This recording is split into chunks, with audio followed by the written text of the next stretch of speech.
Hello and welcome to Beyond Day Zero with me, Mark Day. Today's episode is a conversation with Mark Cocker, the multi-award-winning author and naturalist. I'm delighted to be able to finally talk with Mark. It's a conversation we've been planning for a couple of months now, so it's nice that we finally had the time to get together and discuss the big issues that we face, that wildlife faces, the importance of nature that surrounds us and our connection to it. And we talked about some of the local issues in relation to our area of the Peak District in the UK as well. Really inspiring stuff. Mark has so much knowledge, which you'll know if you've heard him talk or read any of his books. Please do stay with the episode right to the end, because there's some particularly timely and relevant news to anyone who's interested in nature and what's happening in the local environment in Buxton. There's an event happening just after this podcast goes live on the bank holiday August weekend 2021. You will hear a little bit about it at the end of the episode, so stay tuned right to the end and catch a bit more about that and what you can get involved in. Thank you very much. Let's get on with the episode.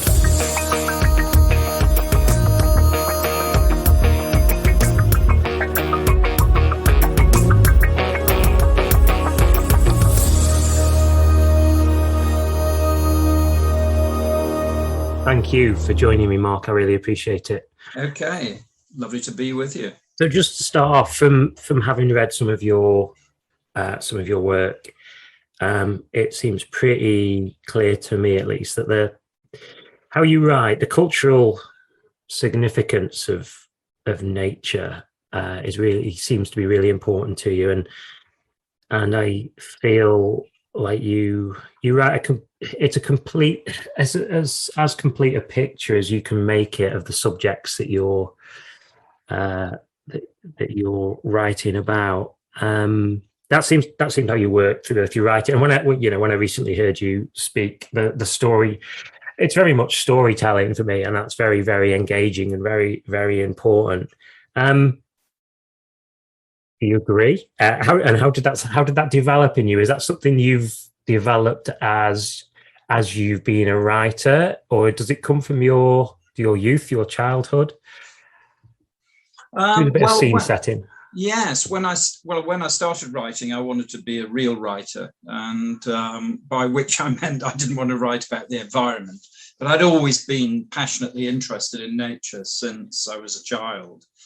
And but for some reason, I always felt that I wanted to write about subjects which seemed important at that time, and I kept a kind of concealed separate compartment between my interest in the natural environment and my engagement with being a writer, I suppose. So the first book I wrote was a biography or a biographical study. The second book was another biography.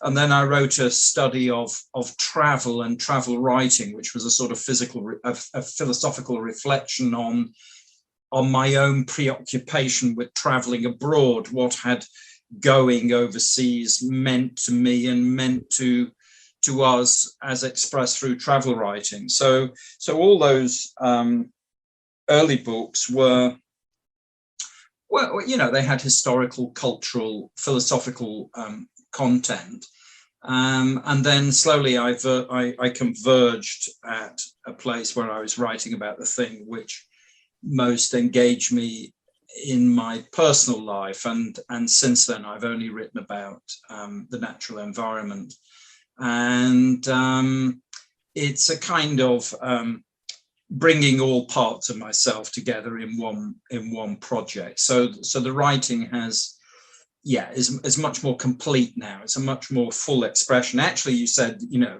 you write about the cultural significance of nature, and I have written over 17 years, 2 books on why birds are important to people, one of which is called Birds Britannica, one called Birds and People.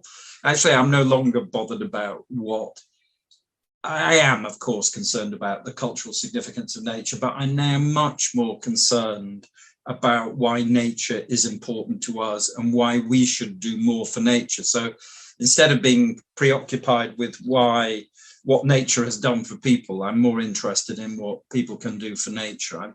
Because we're in a crisis state.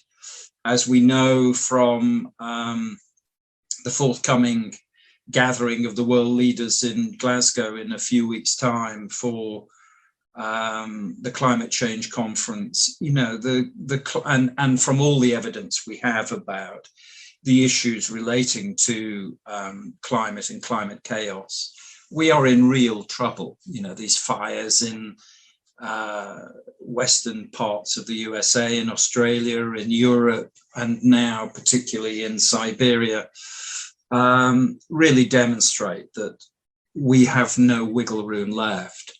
But the unacknowledged part of this environmental preoccupation is the issue of biological extinction, and that's what really has become my sort of central interest now. So I'm not really bothered what nature can do for us, although that has been my main interest for the last 20 years.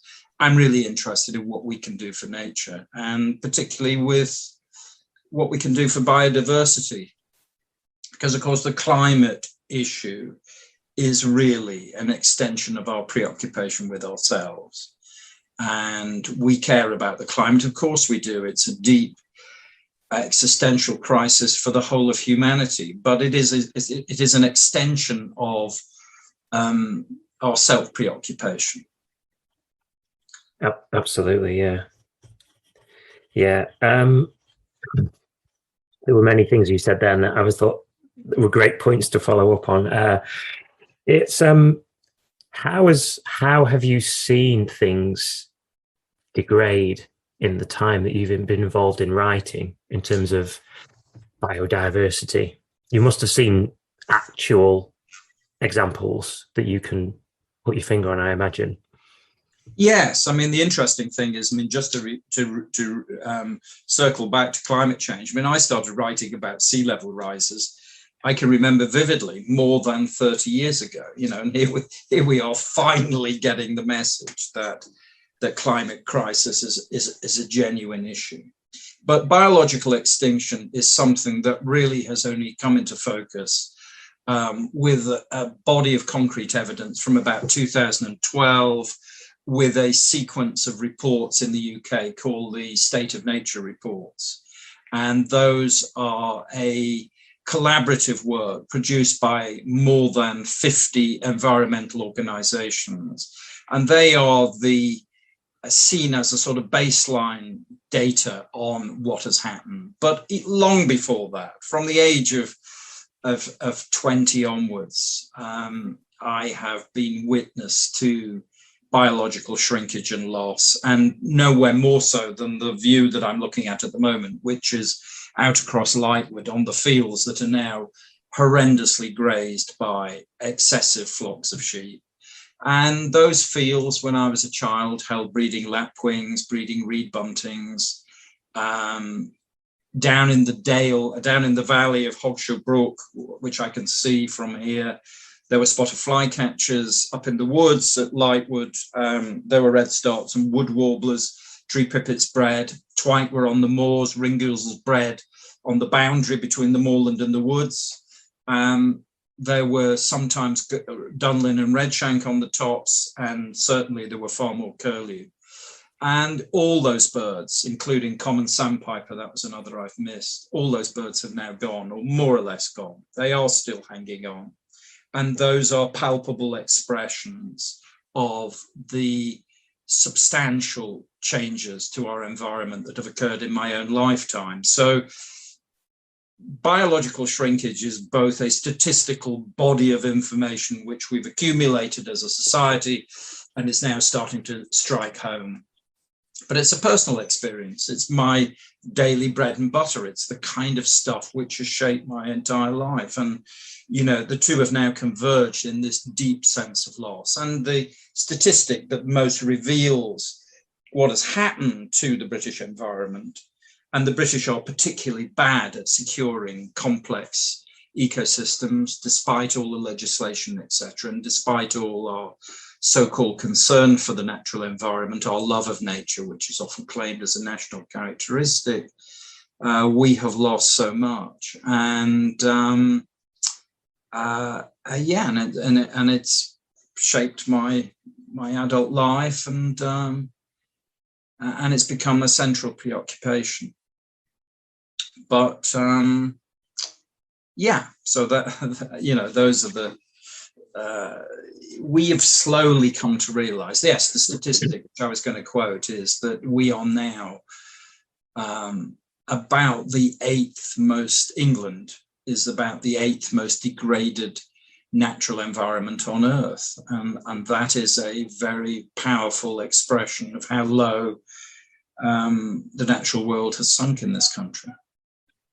Yeah. Sorry, excuse me. There is still, we are fortunate, you know, whilst we have lost much, we are fortunate there are still wonderful places to go and connect with nature. But unless we have a real connection with nature, we don't know what we're losing. We don't know what we've actually lost, do we?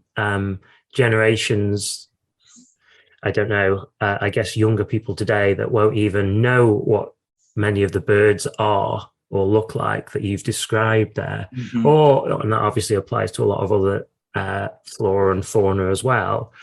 If they've never seen those things and never appreciated them, then they're not going to be, it sounds a bit too harsh, that they're not going to be mourning their loss, but they're not aware at all of what they are losing. Yeah. And that's what we are. I feel like it's a hard battle at the moment to increase people's connection with nature. I think we've recently seen how valued it is in our population, given what happened in like the first lockdown, where all of a sudden these, I was going to call them devices, but you know what I mean, these things that entertain us, that we have access to in a modern capitalist consumerist society, were all of a sudden stopped, and people went back out, you know, literally around here, went back out onto the hills, or went out onto the hills, never mind back out onto the hills. And it was really, it's such a frustrating thing, because it was really beneficial for their physical and mental well-being. And yet I don't know, it's hard to know what the figures would be, but I certainly feel like a proportion of those people would return to old habits. Maybe that's not true of everyone, and maybe overall there's a positive there, but I guess it illustrates perfectly how valuable the nature around us is and what it can do for us. I know personally that I really value living in this area with access to the countryside, well, being immersed in it, you know, literally living within it. It's probably more natural in the areas that I grew up in. I grew up in Stoke-on-Trent, and I lived in a small village just really outside the city, so I wasn't even in the suburbs. So I had access to nature as a child, and I've always valued it. And I'm glad where I live now, I still have that, and probably have more of it than I had in the intervening years between now and then. I guess, well, you've already said how important. Maybe it doesn't ever happen to you, but have you ever experienced what that loss is like if you can't personally connect with nature, when it's so important to you? Yes, I mean, the issue you talk about has a name. It's called shrinking baseline syndrome, where the parameters of nature are constant. It was defined in the context of marine ecology, where people would come to assume that to catch a single cod that was 10 kilos was a measure of the integrity of a marine fishery, when in fact 100 years earlier the fish had been 100 kilos, and the size of the catch had been so many tons of fish, and that was assumed to be the normal. And then as time goes on and the fish decrease because populations have declined, the level of the catch gets smaller and smaller, but people are still assuming, because of changes in their own perception, that what they're catching is as good as it gets. And we all have that sense that the nature we see today is the measure of all nature. And that is true to some extent. In other words, young people who never knew that there were wood warblers up Lightwood can't miss them because they never saw them. But I know from the historical record that there were golden eagles in Derbyshire. And there were also red kites widespread across this countryside and buzzards. And those are reflections of improvements in our natural environment. And that is, we've taken the boot off the neck of these birds of prey and they have bounced back. So there are ways in which one can, as it were, imagine landscapes and imagine biodiversity that isn't your own. And to have golden eagles here in the 17th century is a measure of what I think an integrated and complete environment in this area would be one that included golden eagles. So that's to address that issue of shrinking baseline. But you raise an important point, Mark, that where do we stick our pencil on the graph and say this is what we should be aiming for, and how can we do that in the absence of any kind of connection with the natural environment, which is becoming the default experience of a community of young people who are born and bred on a digital environment, and they live largely within their heads, often sometimes with earphones clasped over their ears, and know nothing except what they encounter online. And that is a major problem. And I have answers to those questions, but they would rely upon an education system that taught us that, we, however much we might want to live in our heads, we live in a real physical integrated relationship with the rest of life. We are utterly dependent upon it. And unless we have an education system that teaches us the fundamentals of life, then we will be profoundly ignorant of our dependence upon the natural environment. And that extends to the air we breathe, the food we eat, the landscape we live in. And of course, as you point out, lockdown was one of the most powerful expressions of the central place that the rest of life plays in the mental and physical well-being of us as people. We are a species like every other. We have had 4 million years, almost 99.999% of that was spent completely engaged in the rest of life and what it offered us in all these ways that I've described. And so when we suddenly realize that for us to feel good about ourselves and about life, we actually need green space and open areas and the sense of freedom which open landscapes confer on us, we suddenly realized through lockdown the centrality of the natural world in what makes us feel good about being here. And, that was a massive wake-up call for all societies, for all communities, and we many of our citizens in this country, it's a highly densely populated country, and that access to green space is unevenly distributed across the population. And yet again, we encountered this deep divide between those that have and those that don't have. And I think, our recent history has been a massive lesson in another way in which nature is good for human beings. Yeah, I often wonder about our education system. It's personally, our family, we are not fans of the education system. We have a 4.5-year-old son, and we are home educating him. He's at the point where he would be going into the school system now, and it seems like every time, when we're out and about with him, at the moment, lots of people, it comes up in conversation. Oh, will you, as they talk to him, be going to school soon? And when we express how important, or just the fact that we are going to home educate him, so many people who've had children said, say that they would have liked to have done the same, or they are sort of, they point out they are very clear on what the flaws in the education system are currently. It's quite interesting because we almost expected people to ask us why we're doing it, but that's not. We hardly ever get that. It's like people really do understand why, but it goes into something a bit deeper, really, in terms of the things that are really truly important to us. I think we do know what they are, and we do know the state of things that we should be preserving, the state of things that are conducive to our well-being. And I don't know why we don't collectively, as a society, fight harder for them against the changes that are inflict and diminish the natural world. That's not to say there aren't a great number of people doing what they can, including yourself.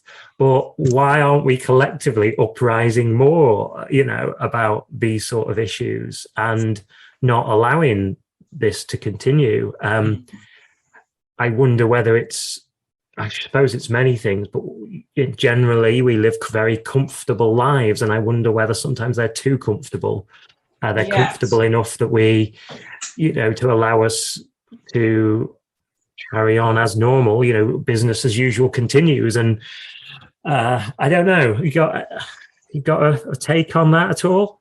Well, I mean, I see the same issues that afflict our environment. And essentially, I mean, just to give a brief overview of, I talked about this being the 8th most denatured country in the world. What we have seen in the last 60 years, partly as a consequence of the Common Agricultural Policy, which should be pointed out, that's not a reflection that bears upon the political crisis that has overwhelmed this country since the referendum on the European Union in 2016.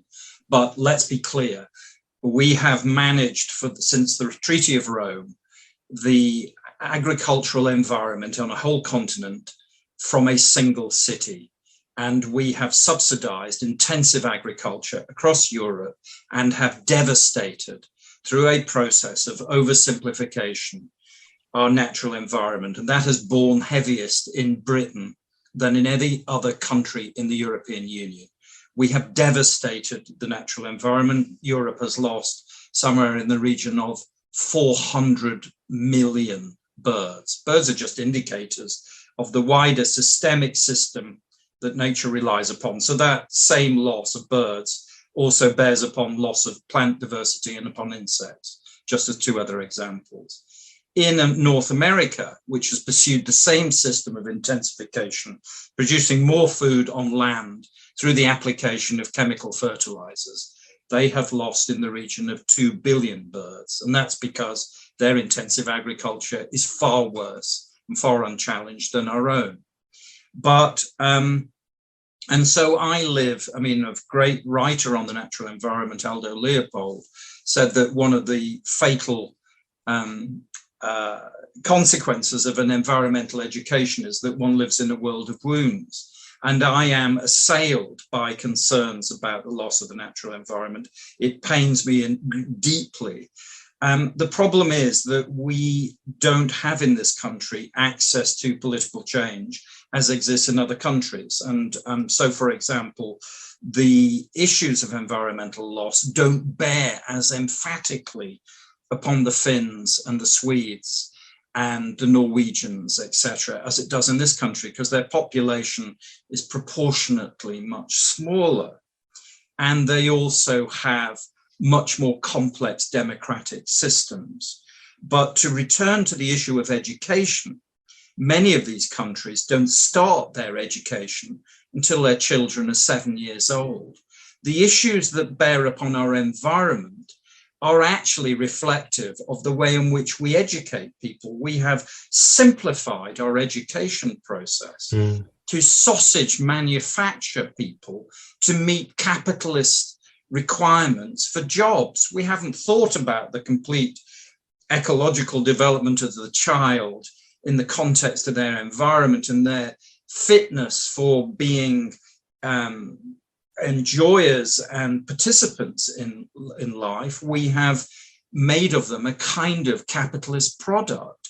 And so our education system is part of the problem, and it is a complete analog of what we have done to our environment, which we have simplified these processes to make people fit our preconceived ideas of what education should be about. So the reason we're in an environmental mess is because we're also in an educational mess. So I applaud yourself at home educating of your child, and particularly to the age of 7, when many Scandinavians don't even begin formal education. So that's one part of it. Why are we in such a mess? And I would say fundamentally we're in a mess and we have to revert to politics. So it's not party politics I'm concerned about. I'm not bothered about Labour or Conservative or any other party. Yeah. We have, I mean, I can argue it in the context of UKIP, and let me assure you, I am not a UKIP supporter.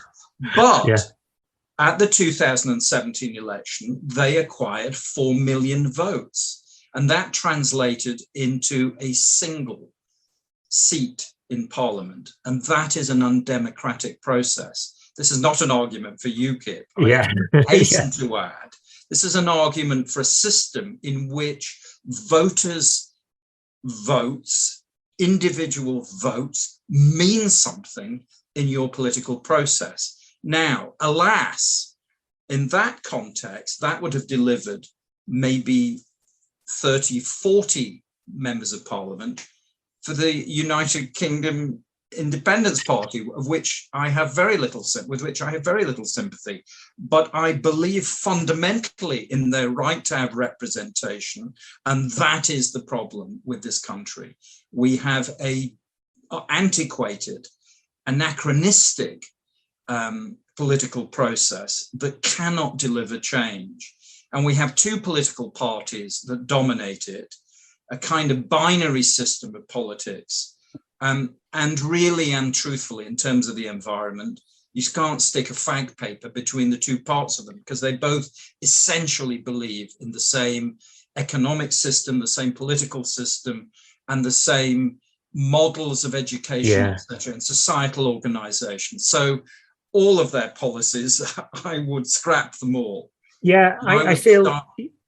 Yeah, I feel the same about that. I feel like we've, and it's been, I guess, only in the last few years that I've started to really see it like this. That I completely agree that I was almost brought up thinking that they were really poles apart in their views, and and they're not. They really aren't. You come to realize, what we need is something radically different. And it really does, I'm not advocating people not voting, but does it really matter that much? It will affect some people's lives, the decisions that one or the other make. Adversely, it will affect some people's lives, but there isn't that much between them at all, is there? No. I mean, what I would argue, this is not a party political point that I'm making. I think there are people of integrity on both sides of the political ping pong match that we currently experience as mature politics, but it is not. It allows for so little scope for change and new ideas to emerge. And, that is in the context of what everybody now recognizes across all 240 nations on this planet, that we are assailed by massive systemic change within the context of life itself. The biosphere itself is in crisis, and therefore we need radical new ideas. So I have no, as I say, I'm making no political point against either Labour or Conservative, but neither of them can lift their eyes to look outside of the system to which they have adapted and evolved, and we need a radical new politics, and only proportional representation can begin to allow the kind of complex roundtable debate that is necessary. And what it would mean is a diminution of power being siphoned off to the two extremes, both Conservative and Labour, and a very different kind of politics should come to prevail, in which collaboration and sharing becomes an essential part. And I am a great believer in proportional representation in some form or another. And the sooner it arrives, the less pain I'll suffer in watching the loss of all the values that I hold dear. Yeah, there's an amount of work going on to try and empower communities to, I suppose it's in a way devolved decision making to things like citizens' assemblies and people's assemblies, and I see a connection there into an initiative, the work that you're trying to bring to the fore locally in terms of the local landscape, where you're, well, I won't go into it and speak for you. Perhaps this is a good opportunity for you to tell us a bit more about that. Yes, well, we have a highly dynamic, both environmental and nature-centred community in Buxton. We are, after all, on the edge of the first national park, and however degraded our national parks have become, the opportunities for uplift and enhanced environments, the word that's often used I don't like, but is helpful, is rewilding, a wilder landscape in which nature is given its own breathing space, and the idea of greater abundance in the natural world is to the fore in all environmental spheres. Buxton is surrounded by great environments, or the potential for great environments. And I would love to see Buxton's environmental community, nature-centered community, come together in this kind of synthesized, collaborative fashion. Not to argue more for what nature can do for us, though that will be an essential part of what we try and demonstrate, but to see what we could do for nature. And I would love to see Buxton be celebrated as a town and as an area where nature was almost synonymous with the life of the community and of the economic well-being of the area. After all, we are a major tourist town, and I myself am working to establish a kind of encounter with the Derbyshire landscape, which minimizes carbon usage, which maximizes engagement with the local place. And yeah, I'd love to see nature become central to the economic well-being of the area.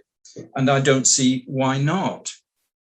We have a sheep industry in Britain, which is, in the whole of Britain, sheep industry, the entire sheep population and herd across the entire country, from the Outer Hebrides to Kent and from the Orkneys to Cornwall, is worth less than the tourist industry in Derbyshire and the Peak District. And therefore, I would like to see the millions, the billions in subsidies that go to sheep farmers could be channeled towards projects in our area.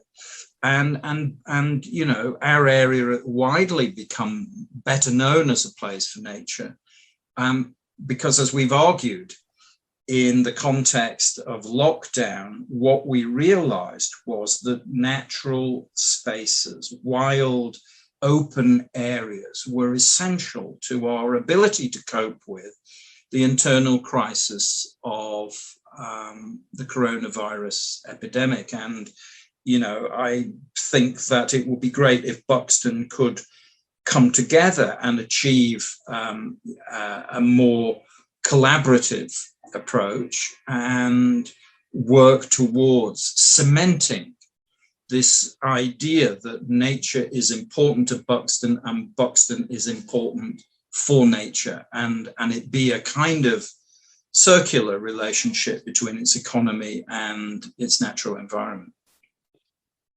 Yeah, It'd be really good to describe, I think, for people that don't know the area, what sort of local landscape we have, and because there are some pretty significant features of it, and I think you mentioned some at the start about the area very close to where you are now, but there are big expanses of badly managed moorland nearby, aren't there? And Well, maybe you could. Yes, we would argue. I mean, the first thing to say is what Buxton is probably most famous for is its limestone flower-rich dales, which are one of the great natural treasures of this country. And they are truly astonishing for their beauty and for their diversity. And we live so close to many fantastic dales: Cunningdale, Wydale, Cheedale, Millersdale, Cresbrook Dale, Deep Dale, and the list goes on. They're all within a 10-mile radius of Buxton, Dovedale, and Manifold Valley. So we have at our disposal, we have on our doorstep this extraordinary flower-rich landscape, which is just heaving with bumblebees and grasshoppers and wonderful, wonderful birds as well. And then we have the dark gritstone areas just slightly to our west and to the north, which are dominated by driven grouse shooting. And I see that as a extension of the old traditional monocultures, which have been given their head in intensive agriculture, simplifying systems to produce a single outcome. And driven grouse shooting, its day is done. It's a catastrophe in terms of climate change. Peat moorland is a better absorbent landscape for carbon than tropical rainforest. And yet we're still allowing, in the interest of a tiny minority of so-called sports people who like to kill grouse in large numbers in a form of sport, so-called sport called driven grouse shooting. And they manage that landscape by burning it and flailing it to create a single heather-dominated moorland environment, draining it as well. And so we've grown up, and I still myself love to go on driven grouse moors, and I love both the bog cotton and the heather in its season. But we could have so much more vibrant landscapes in our gritstone areas. And I believe and hope that the climate crisis will sound the death knell for driven grouse shooting. I think it's an appalling moral exercise. I think it's a shocking abuse of our natural environment, and it's completely environmentally illiterate in the context of a climate crisis. So it will end almost certainly, maybe not in the next 10 years or 20 years, but it will end, and good riddance to it. And then we could perhaps lift the lid on our northern gritstone, more bleak landscapes till they became more biodiverse as well. So I see both on both sides, on the whitestone, the limestone dales areas of Derbyshire, which is slightly to the east and of Buxton to the east and the south, and the moorland to the north and the west. We could have a very vibrant natural environment that played a central role in the economic life and in the employment opportunities for this area. And I hope Buxton could play a catalytic role. And we've got some fantastic people in the town, all sorts of organizations. I named the Buxton Field Club, Buxton Civic Association, the Transition Group. Yeah, all are working more or less in the same spheres. And it would be nice to see if we could perhaps knit together and take our actions together in a collaborative fashion. Yeah, I think that's often really difficult for those individual groups to act. They certainly can act with the bigger picture in mind and connect to a bigger picture, but still be separate from those other groups that have very similar aims. And there's much there's much more that can be done together in numbers. When the people and the numbers of people involved in those groups actually act together, really together, talk together, rather than stay in those separate silos that are all doing great things. But that's a really positive way of looking at how locally we could achieve more together. Is it something that is getting traction, or is this at early sort of stages? Is there something, and is there something important locally on the agenda that's driven you to try and kick that initiative off? Well, I mean, there are several things. First of all, there is many people will know about, who live in Buxton, will know about the deep threat that is posed to an area of the inner town called Hogshaw, which was, until the 1980s, it's the town tip, and is an area that was used as a dumping ground for asbestos out of brake linings, local industry, etc. And Hogshaw has been telescoped, or has been pushed to the fore in local politics, because it's now been incorporated into the local plan and is considered for housing development, when in fact it is a breathing space for a highly congested part of the town. So there's the issue that has brought all these issues. So Hogshaw is a kind of exemplar of all the issues that I've talked about: local democracy, concern for green space as a part of the infrastructure of how people should be equipped for healthy living in the town. You know, many of the people who live around Hogshaw see this rewilded bit of evolving woodland that lies between Branedge and Fairfield as their kind of, as their breathing space. It's their garden. Many of the people don't have gardens. And it's a centrally important area for them as a playground for their children, as a sort of walking area, as a breathing space. As an environmentalist in East Anglia once said of the Broads, the Norfolk Broads, it's a breathing space for the cure of souls. And Hogshaw, in a minor way, plays the same kind of role for local people. So that's brought to the fore many of these questions about acting collaboratively for the environment. But there are many more issues. One is, just as we've been made aware of what's happening to our natural environment through what are called the State of Nature reports, we have also recognized that since nature doesn't function in tiny little islands of nature reserves are often highly isolated. And what we have, one great initiative amongst the entire environmental community in the last generation and a half, is towards networks across landscapes. And so therefore the development of a network across Buxton to and linking to the national park is another deep consideration that is at the forefront of people's thinking. There is a third thing, and that is there are stakeholders, people who are taking forward issues of the environment. I'm thinking particularly of Sunot Fields Farm over near Whaley Bridge, and they are gathering behind themselves a collective of people with shared values and ideas about the natural environment becoming richer and better. And Buxton would seem to me, if we could collaborate here, then we could link up with these other networks that are developing in our immediate geographical area. So it's about connecting a set of ideas and connecting people to make our voice and the values that we hold better shaped and more resilient in the context of taking forward these ideas about the natural environment.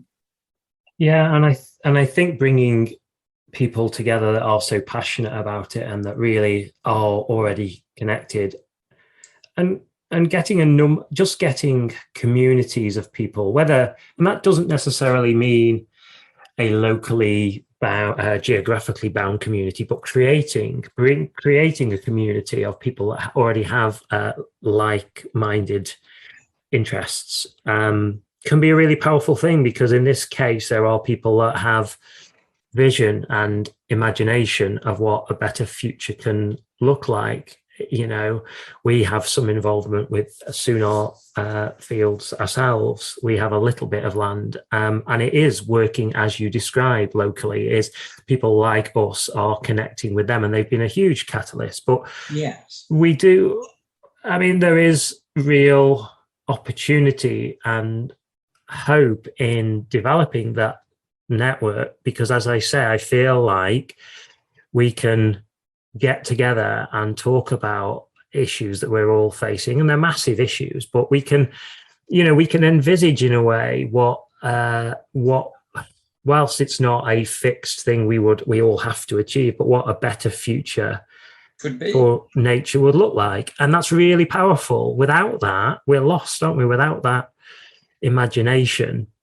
Of course we are. I mean, we can't. And what we know is, that this is what the State of Nature reports have finally done for us. When I was walking up Lightwood and over the 80s and 90s, I might have felt in my bones that these things were happening. What the State of Nature reports, what the collaborative work of over 50 environmental organizations drawing together to deliver the most detailed understanding of what has happened to our natural environment, what that's empowered us with is an understanding of loss. And that statistic alone, the 8th most denatured country on Earth, is so compelling. If we can't act with that in our back pocket and with that prospect of even greater loss, then what on earth, how incapable are we? And so the need for collaboration fits with a wider narrative about politics of acting at a local level. And there is another dimension to this, and that is that towns, and we have 3 major environmental charities to whom we've looked for our salvation in nature, and they have done sterling work for more than a century, and they are the National Trust, the Wildlife Trust, as represented by the Derbyshire and Staffordshire Wildlife Trust in our area, and the Royal Society of Protection of Birds. But they are charities. They are, by their very nature, prevented from doing the dirty work of politics, speaking plainly unto power, speaking truth unto power. And many people have become disillusioned with the shortcomings of charities. And that is not to diminish their achievement, but at the same time, towns like Otley, like Silsden in Yorkshire, like Helpston, and people around the landscapes that frame the poetry of John Clare near Peterborough, other towns in England are gathering together as single communities, as single geographical locations, to express their concern for the natural environment. And that seems to me a very powerful new initiative, which works collaboratively with the larger non-governmental organizations such as the Wildlife Trust, and could act as shared partners. And again, it's about seeing common ground and common interest. And I think these could lead to, deeply important local collaborative ventures that bring off things that individually they couldn't possibly achieve, but in combination, they are more powerful than the sum of their parts. And that's what I would like to see for Buxton. And we have in embryo some of these ideas floating around, and I was hoping to bring people together to perhaps discuss them in a sort of roundtable context. So that's my aspiration, and I'm drawing upon the work of some absolutely fantastic local people that have done sterling stuff. So, it's nothing new that I'm proposing, but I think collaboration. I mean, one of the interesting challenges is what the English Anglo-American intellectual Christopher Hitchens spoke about repeatedly, which is called the narcissism of small difference. And it sounds complex. It's basically a Freudian idea that people who are very close, actually, in terms of their shared values, squabble with one another. And there's a beautiful scene of that in The Life of Brian, the Monty Python film, where you have the Palestinian Democratic Front and the Democratic Front for Palestine, and they spend their lives squabbling about the tiny differences. And this is called the narcissism of small difference.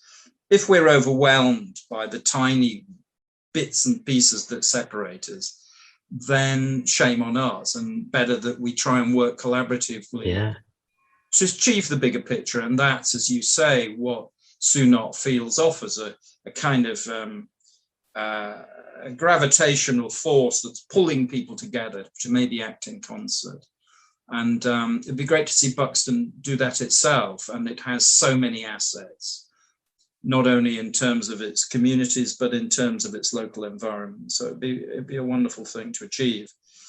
But we'll have to see. I mean, it's I like that, Mark. I like that a lot. I think that has real legs. The fact that, as I think, again, you sum up perfectly the power and the problems that are innate with NGOs. I had a spell. You more so than me, but I had a spell working when I worked for the RSPB, and I learned, you learn what goes on behind the scenes, and you understand why the what's the word, not press releases, but why the information they put out into the public domain is like it is, and why it isn't, why they're not more of an outspoken on like being after a ban for driven grouse shooting a full ban, and they very carefully gauge their words. But and on one hand, I absolutely agree that they've done, massive amounts for nature. But I really do like the way that you describe the power that can come from communities acting together, and then perhaps working alongside those agencies that have huge support and influence, but not maybe are able to drive some of these issues home.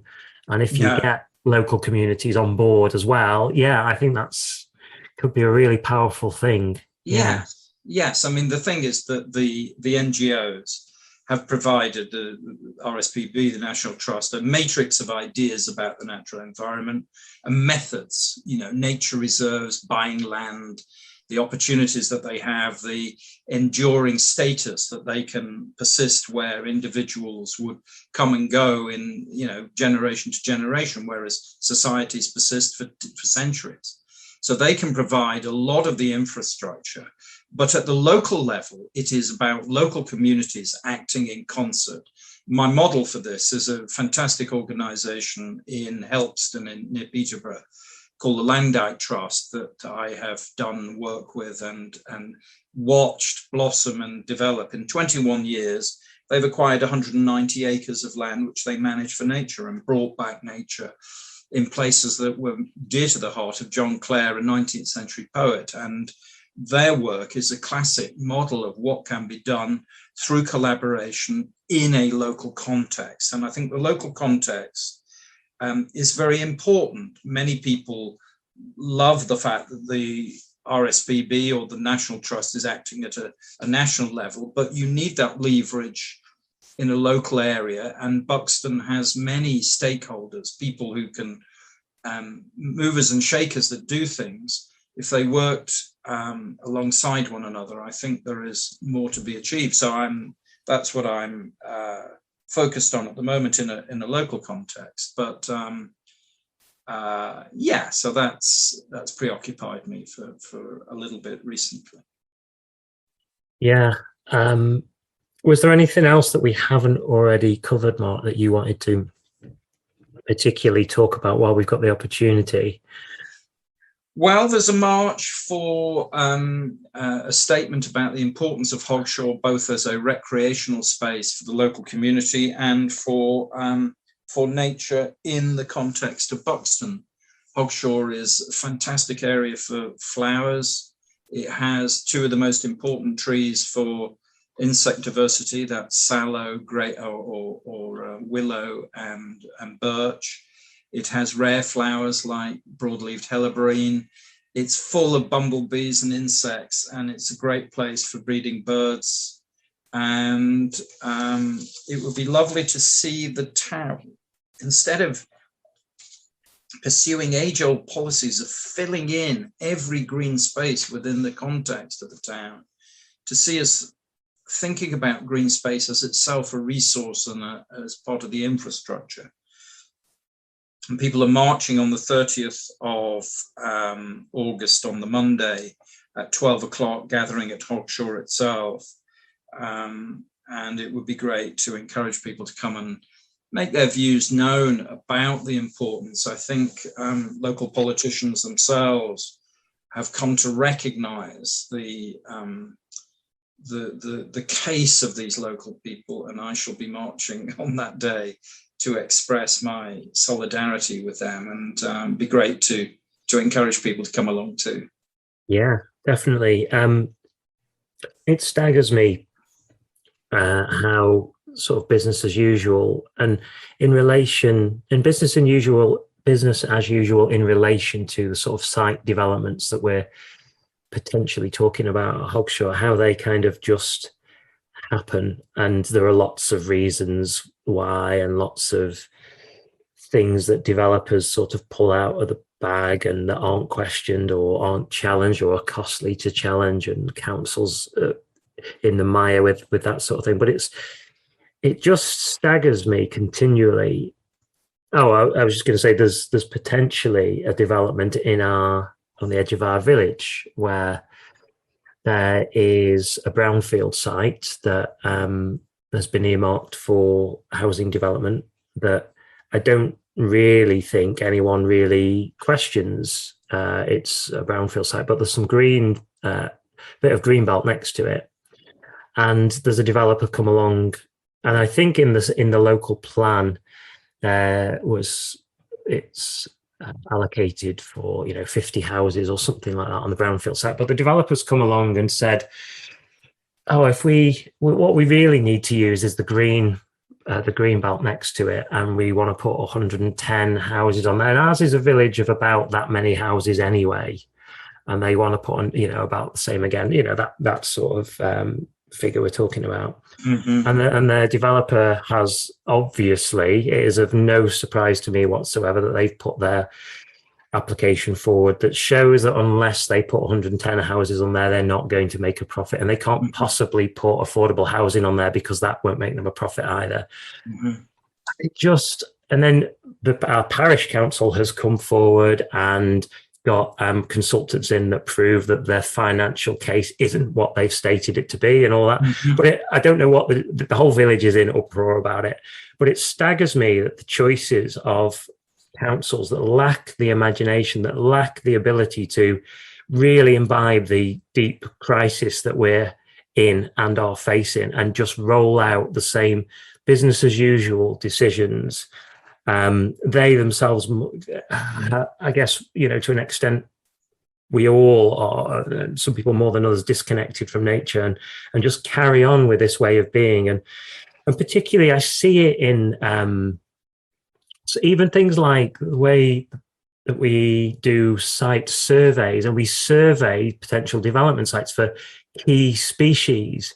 And if there are key species absent, then that's almost becomes a green light to go ahead. And it ignores that interwoven web of life that, you destroy things that are not worthy of being called key species, and other things disappear as a consequence. Yes. Everything has its place and has its space, and we diminish ourselves by diminishing these natural spaces. Yes. I mean, to try and fit the significance of nature into bureaucratic systems is a perilously difficult challenge. I mean, one of the things that's overlooked is the role that we, for instance, most of the heavy lifting in nature is done by things that are abundant. But because we have this, we only have a model of understanding of value that is basically correlated to economic value. So we ascribe significance to things that are rare.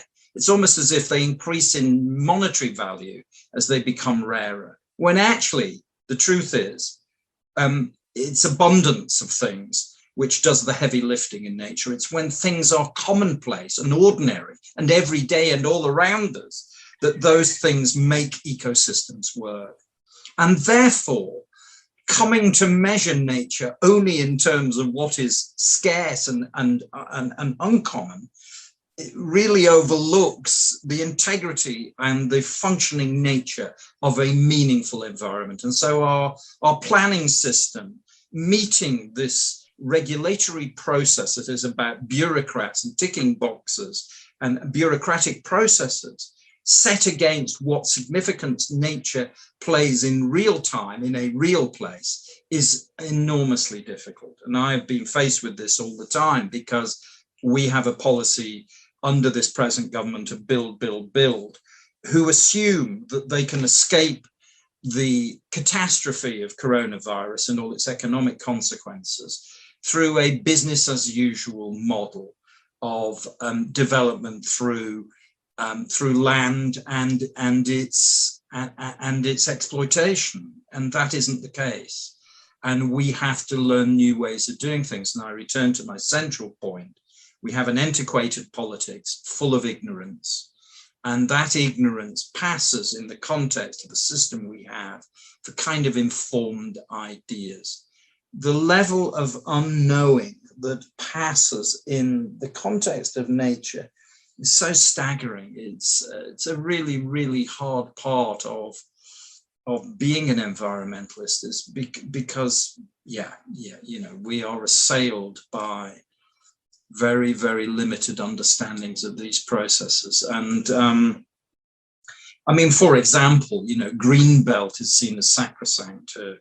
A division of land into brownfield and greenfield. We could go on forever. I tell you what would be useful is to have developers on in a debate. I think the other conversation that would be very valuable in the context of your podcast is perhaps to get various people to talk about hogshaw, which strikes me as an important local issue, which we could have discussed with a panel. And I was thinking that there was another subject, maybe grouse shooting would be another one, to make a good panel event. Yeah, and I'm up for that. Yeah, so I was thinking of a third thing, but it's eluded me at the moment. Yes, I think the more that people understand these issues, the better it is. And so often in these planning regulations, we are constrained to talk about nature in highly arbitrary and limited ways.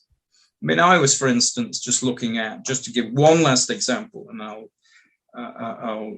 close. But one of the interesting things is about the loss of nature in the national park, almost entirely as a consequence of intensive agriculture, monocultures of grass for large flocks of sheep and cattle. I'm not suggesting we do away with it all, but we could reduce it by 10% or maybe 20%. And one of the few creators of new environments is quarrying. And I was talking to an employee of Natural England, the organization that gives status to land as of environmental importance through a system called Sites of Special Scientific Interest. And I was interested to come across a quarry site, which in 40 years has become an amazing meadow of orchids. But the guy said to me that because it might be missing some of the species which a true meadow environment should have, it wouldn't achieve status as a site of special scientific interest. And I thought that was very interesting in the context of what you were saying, that if something's missing, if something rare is not present, it's as if the landscape doesn't qualify. Well, landscapes don't qualify. They evolve and change and acquire complexity with time. And the great absentee in our understanding of what makes natural environments important is the fourth dimension. Nature becomes more complex the longer it persists in its present state. And so a quarry site that is 30 years old might be covered in orchids, but still miss species. But in 50 or 100 years' time, it will become the complete environment that the Natural England employee could then rub a stamp as a triple SI, a site of special scientific interest. And I think it's that kind of blinkered looking at things, the inability to see landscapes evolve through time and to factor in the issue of time, which has led us to a landscape which is so massively impoverished. We have a lot of work to do to restore that. But that's what all environmentalists hope for, is a better future. Indeed, and let's hope, let's hope that's we bring more and more people on board, and let's hope that locally some of the initiatives you've talked about do gain that groundswell of opinion and can achieve a better future. Yeah, Mark, thank you so much for your time. I've really enjoyed that. Really enjoyed that hour, and I'm pretty sure we'll be speaking again. Thank you very much. You're very welcome. Lovely to talk to you, Mark, and see you very soon.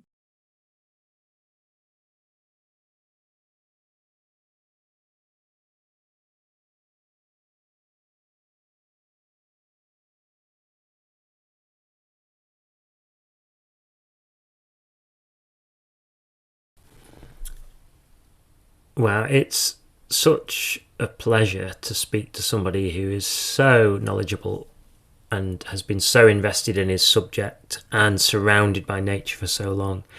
I hope that everybody listening got just as much out of hearing Mark speak as I did in talking to him. There were some real takeaways in there. I love some of the expressions he used to describe the subjects that we were talking about. The narcissism of small differences. I love that. I've already written that down and I'll be using it again. Loved this episode, and I hope we can bring in many more guests like that, like Mark, in the future with his passion and knowledge for his subject area. Let me know what you thought. That'd be great to get some feedback about this one. Please drop us an email to beyonddayzeropodcast@gmail.com. And it'd help the show out if you could rate it, please. Give us a 5-star review. If you're listening on Apple, that's particularly helpful. Where you see the library of shows, hit Beyond Day Zero, scroll down until you see the ratings, and you can hit the 5 stars there. And you can also write a little couple of line review saying something great about it. That would be lovely. Thank you very much. Thank you, as ever, for listening, and see you next time.